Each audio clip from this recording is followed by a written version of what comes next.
আগামী সপ্তাহে রাশিয়ার সঙ্গে নতুন করে শান্তি আলোচনার প্রস্তাব দিয়েছেন ইউক্রেনের প্রেসিডেন্ট ভ্লাদিমির জেলেনস্কি। প্রতিরক্ষামন্ত্রী রুস্তেম উমেরভ রুশ আলোচকদের সঙ্গে বসে এই বৈঠকের প্রস্তাব দেন। শনিবার ১৯ জুলাই সংবাদ মাধ্যম আল জাজিরার প্রতিবেদনে এ তথ্য জানানো হয়।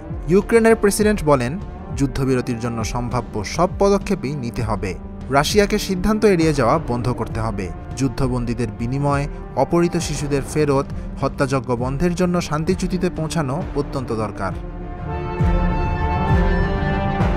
জেলেনস্কি আরও জানান, তিনি রুশ প্রেসিডেন্ট ভ্লাদিমির পুতিনের সঙ্গে সরাসরি বৈঠকে বসতে প্রস্তুত। স্থায়ী শান্তি নিশ্চিত করতে নেতৃত্ব পর্যায়ের বৈঠক অত্যন্ত গুরুত্বপূর্ণ বলেও উল্লেখ করেন তিনি।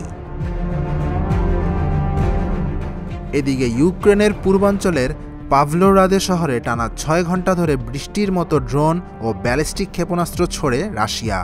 শনিবার সকালে শহরের আকাশ জুড়ে ছিল কালো ধোঁয়ার কুণ্ডলী। শনিবার ভোররাতে শহরটিতে রাশিয়ার ইতিহাসের সবচেয়ে ভয়াবহ বিমান হামলা চালানো হয় বলে জানিয়েছে বিভিন্ন গণমাধ্যম। এই হামলায় ক্ষতিগ্রস্ত হয়েছে একটি অস্ত্র কারখানা, ফায়ার স্টেশন এবং একটি ৫ তলা আবাসিক ভবন। Dhaka journal, news desk.